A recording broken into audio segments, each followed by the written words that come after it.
ഈ പുതിയ ഋഷിനേമിനെ കുറിച്ചുള്ള പല ചിന്തകൾ ഞാൻ പലപ്പോഴായിട്ട് നമ്മുടെ യൂട്യൂബിലൂടെ പ്രിയ പ്രേക്ഷകർക്ക് നൽകിയിട്ടുണ്ട്.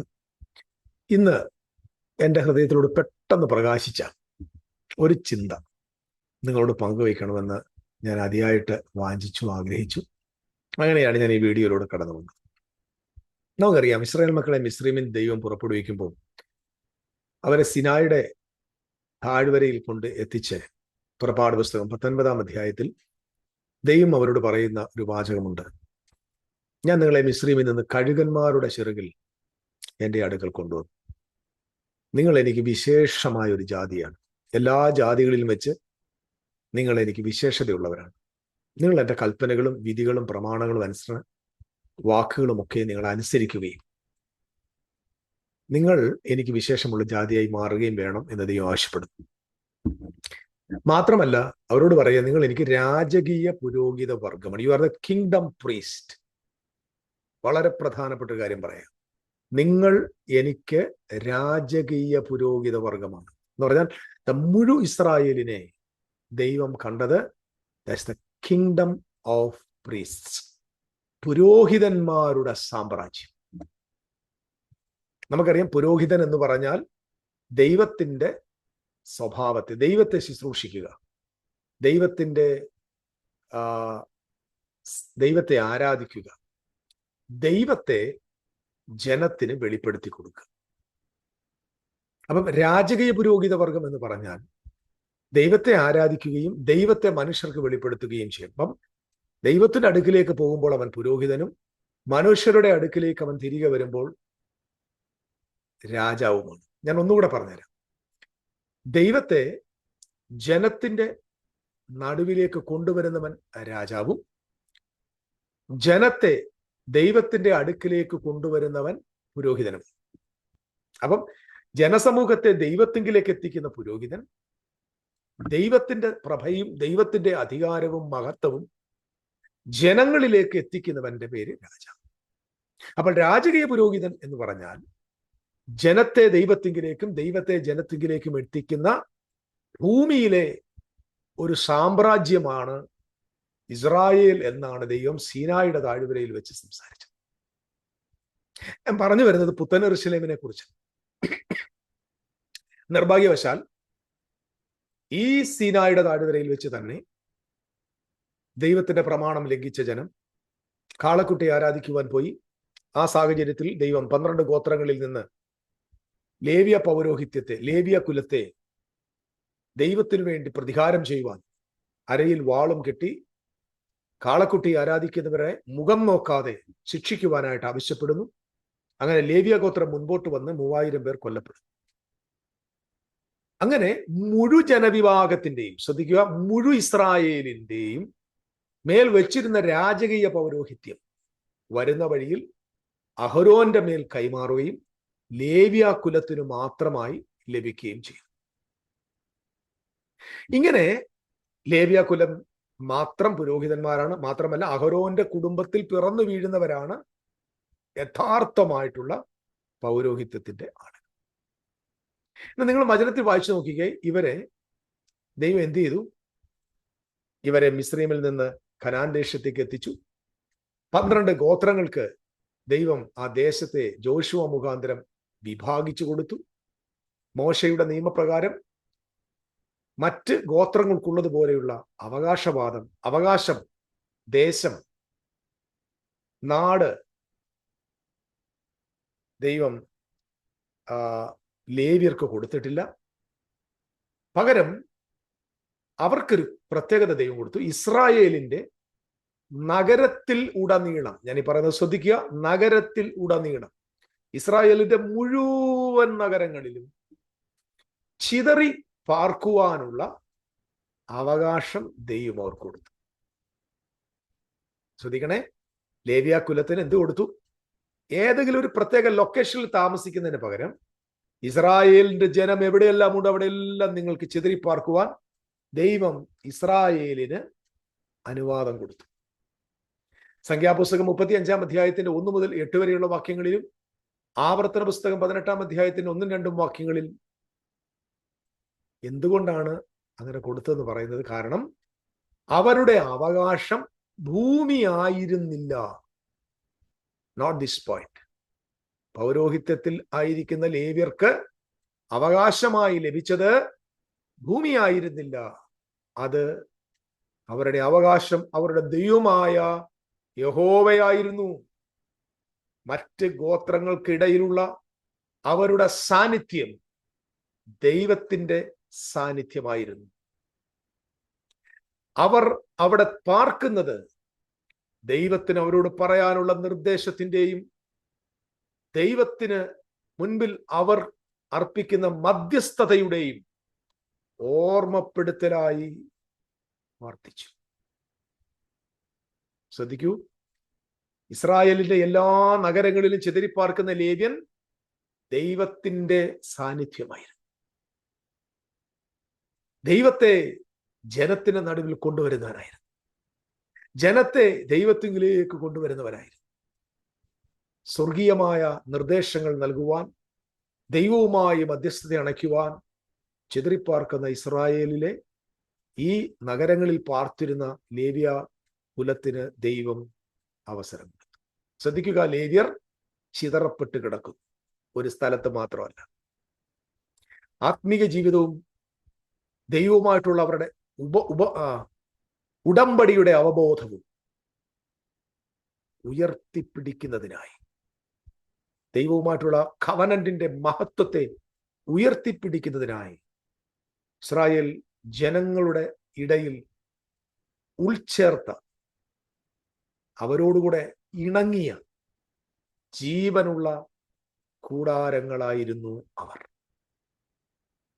തന്നെ ശ്രദ്ധിക്കണമേ, പുരോഹിതൻ ദൈവത്തിന്റെ സാമീപ്യത്തെ വഹിക്കുന്ന ഓരോ ചെറിയ ചെറിയ കൂടാരങ്ങളായിരുന്നു ജനങ്ങളുടെ ഇടയിൽ ചിതറിക്കിടന്ന ലേവ്യർ. ഇനി നിങ്ങൾ പുതിയ യെരൂശലേമിലേക്ക് വരണം. പുത്തൻ യെരൂശലേം എന്ന് പറയുമ്പോൾ നിങ്ങൾ ഒരു പെന്തക്കോസ്റ്റൽ ബ്രദറൻ സുവിശേഷകൻ വേദ അധ്യാപകന്റെ വേദപുസ്തകത്തിന്റെ പഠനം, പുത്തൻ യെരൂശലേമിനെ കുറിച്ചുള്ള പഠനം ഞാൻ വായിച്ചിട്ടുണ്ട് കേട്ടോ. എനിക്കും ഒരുപാട് ഡീറ്റെയിൽഡ് ആയിട്ട് കാര്യങ്ങൾ മനസ്സിലാക്കാനുള്ള അവസരങ്ങൾ ദൈവം തന്നിട്ടുണ്ട്. എന്നാൽ അതിൽ ഒരുപാട് അളവുകൾ, അതിന്റെ വലിപ്പം, അതിനകത്തെ ഏരിയാസ്, അതിന്റെ നിർമ്മിതി, ഇങ്ങനെയുള്ള ധാരാളം പഠനങ്ങൾ നമ്മുടെ നടുവിൽ അവൈലബിളാണ്. പക്ഷെ ഞാൻ അതിലേക്കൊന്നും പോകുന്നില്ല. പുതിയ യെരൂശലേമിനെ കുറിച്ച് ചിന്തിക്കുമ്പോൾ തന്നെ നമുക്ക് ആദ്യം വരുന്നത് സ്വർണ്ണമതിൽ, മുത്തുകൾ കൊണ്ടുള്ള വാതിലുകൾ, സ്വർഗത്തിൽ നിന്ന് മേഘങ്ങളുടെ ഇടയിലൂടെ ഇറങ്ങി വരുന്ന അതിഭയങ്കരമായ സ്വർണ്ണ നിർമ്മിതമായ ഒരു മഹാനഗരം. ഇതാണ് നമ്മുടെ സങ്കല്പം. ഇപ്പൊ എന്നെ കേട്ടുകൊണ്ടിരിക്കുന്നതിൽ ബഹുഭൂരിപക്ഷം ആളുകളുടെയും സങ്കല്പം ഇത് തന്നെയാണ്. മുകളിൽ നിന്ന് ഇറങ്ങി വരുന്ന സ്വർണം കൊണ്ട് നിർമ്മിതമായ, നമുക്ക് ഇമാജിൻ ചെയ്യാൻ പറ്റാത്ത ഭയങ്കര അതിഭീമാകാരമായ ഒരു മഹാനഗരം. അതാണ് നമ്മുടെ സങ്കല്പം. എന്നാൽ ആ ദർശനം ഒരു കേന്ദ്രീകൃത ആധിപത്യത്തെ കുറിച്ചല്ല എന്ന് നിങ്ങൾ മനസ്സിലാക്കണം. മറിച്ച് ദൈവത്തിന്റെ ചിതറിക്കിടക്കുന്ന, എല്ലായിടത്തും സ്പ്രെഡ് ആയിരിക്കുന്ന ദൈവത്തിന്റെ സാന്നിധ്യത്തിന്റെ ഒരു വെളിപ്പെടുത്തലാണ് പുതിയ യെരൂശലേം. അതായത് പുത്തൻ യെരൂശലേം എന്ന് പറയുന്നത് ഇന്ന് നമ്മുടെ ഇടയിൽ തന്നെ ഉണ്ട്, ആത്മീയ ഗ്രഹമായി. വെളിപ്പാട് പുസ്തകം 21-ാം അധ്യായത്തിൽ 22-ാം അധ്യായത്തിൽ വിവരിച്ചിരിക്കുന്ന ഈ പുതിയ യെരൂശലേം ഏതോ ഒരു രാഷ്ട്രീയ ആളുകളെ കീഴ്പ്പെടുത്തി ഭരണം നടത്തുന്ന, രാഷ്ട്രീയമായ നിയന്ത്രണം നടത്തുന്ന ഒരു സൈനിക ശക്തി പോലെ പ്രവർത്തിക്കുന്ന എന്ന ഒരു കാര്യമല്ല. അവയെക്കുറിച്ചല്ല പുത്തൻ യെരൂശലേം. എല്ലാറ്റിനെയും കീഴടക്കി ഭരിക്കുക. മറിച്ച് ഞാൻ ഇങ്ങനെ വിശ്വസിക്കുക, പഴയ ഉടമ്പടിയിൽ ലേവ്യർ എങ്ങനെയാണോ ഇസ്രായേലിന്റെ ദേശമെമ്പാടും ചിതറി വ്യാപിച്ചു കിടന്നത്, ഔവണ്ണം തന്നെ ദൈവത്തിന്റെ വാസസ്ഥലമായ ദൈവജനം ലോകമെമ്പാടും ചിതറിക്കിടന്ന് ലേവ്യരെ പോലെ ദൈവത്തിന്റെ ശോഭയും ദൈവത്തിന്റെ നിർദ്ദേശങ്ങളും ദൈവത്തിന്റെ മഹത്വവും ദൈവത്തിന്റെ സാന്നിധ്യവും മുഴു ലോകത്തേക്കും നൽകാൻ തിരഞ്ഞെടുക്കപ്പെട്ട പുതുനിയമ സഭയുടെ ചിത്രമാണ് പുത്തൻ യെരൂശലേം. എനിക്ക് തോന്നുന്നു പുതിയ യെരൂശലേമിനെ കുറിച്ച് ലഭിക്കുന്ന അതിമനോഹരമായ ഒരു വെളിപ്പാടാണ്. കാരണം പുതിയ നിയമസഭയിലെ എല്ലാ വിശ്വാസികളെയും ബൈബിൾ വിളിക്കുന്നത് രാജകീയ പുരോഹിത വർഗം. രാജകീയ പുരോഹിത വർഗത്തിന് ഭൂമിയല്ല അവന്റെ അവകാശം, ദൈവമാണ് അവന്റെ അവകാശം. അങ്ങനെയെങ്കിൽ പുതിയ നിയമസഭയിലെ എല്ലാ വിശ്വാസികളും പുരോഹിതന്മാരാണ്. ഈ പുരോഹിതന്മാരെ ദൈവം പഴയ നിയമത്തിൽ എങ്ങനെയാണോ സ്വന്തമായി ഒരു അവകാശ ഭൂമി നൽകാതെ ലേവ്യരെ ഇസ്രായേലിന്റെ നാടിൽ മുഴുവൻ ചിതറിപ്പിച്ച് പാർപ്പിച്ചതുപോലെ ഇന്ന് ലോകത്തിന്റെ 5 വൻകരകളിൽ 1000 ദ്വീപുകളിൽ ഉപഭൂഖണ്ഡങ്ങളിൽ എന്ന് വേണ്ട മനുഷ്യവാസമുള്ള എല്ലായിടങ്ങളിലും യേശു ക്രിസ്തുവിന്റെ ദൈവത്തിന്റെ മന്ദിരങ്ങളാകുന്ന ഓരോ ദൈവമക്കൾ, ഓരോ ടാബർനാക്കുകൾ ദൈവത്തിന്റെ സാമീപ്യത്തെ വെളിപ്പെടുത്തുവാൻ ചിതറിക്കിടക്കുന്നു. ഈ ചിതറിക്കിടക്കുന്ന പൗരോഹിത്യ വർഗമാണ് പുത്തൻ യെരൂശലേം. കാരണം പുത്തൻ യെരൂശലേം എന്ന് പറയുന്നത് ക്രിസ്തുവിന്റെ കാന്തയാണ്. ക്രിസ്തുവിന്റെ കാന്ത എന്ന് പറഞ്ഞാൽ ദൈവത്തിന്റെ പുത്രനാം ക്രിസ്തുവിന്റെ ഭാര്യയാണ്. ആ ഭാര്യ എന്ന് പറഞ്ഞാൽ ആത്മീകമായ കല്ലുകൾ കൊണ്ട് നിർമ്മിക്കപ്പെട്ട ഓരോ വിശ്വാസികളാൽ നിർമ്മിക്കപ്പെട്ടതാണ് പുത്തൻ യെരൂശലേം. നാം പാർക്കുന്ന ഇടമല്ല പുത്തൻ യെരൂശലേം. നാം പോകാൻ പോകുന്ന ഇടമല്ല പുത്തൻ യെരൂശലേം. പുത്തൻ യെരൂശലേം എന്നതോ നമ്മാൽ നിർമ്മിതമായിരിക്കുന്ന സ്വർഗീയമായ വാസസ്ഥലമാണ്. ആമേൻ. നമുക്കറിയാം AD 70 ഭൗതികമായ ദേവാലയത്തിന്റെ നാശത്തിന് ശേഷം ഭൂമിശാസ്ത്രപരമായി ജിയോഗ്രഫിക്കലി ദൈവത്തിന് താമസിക്കുന്ന ഒരു കേന്ദ്രീകൃതമായ സംവിധാനം പിന്നെയില്ല. ഇസ്രായേലിന്റെ യെരൂശലേമിന്റെ കുന്നിൻ മുകളിൽ മാത്രമായിരുന്നു ദൈവത്തിന്റെ വാസസ്ഥലം, ദൈവത്തിന്റെ ഭവനമായിരുന്നു. അത് പൊളിച്ചതിന് ശേഷം ഏതെങ്കിലും ഒരു സ്ഥലത്തേക്ക് കേന്ദ്രീകരിക്കാതെ സകല ഇടങ്ങളിലും വിതരണം ചെയ്യപ്പെട്ട ഒരു യാഥാർത്ഥ്യത്തിലേക്ക് ദൈവികമായ വാസം മാറുകയാണ്. വിശ്വാസികളുടെ സമൂഹമായി സഭ ദേവാലയമായി മാറുകയാണ്. 1 കൊരിന്ത്യർ ലേഖനം 3:16-17 വാക്യങ്ങളിൽ നമുക്കത് കാണാൻ പറ്റും. ജീവനുള്ള കല്ലുകൾ ആണ് അവന്റെ വിശുദ്ധന്മാർ എന്ന് 1 പത്രോസ് 2:5 നമുക്ക് കാണാൻ പറ്റും.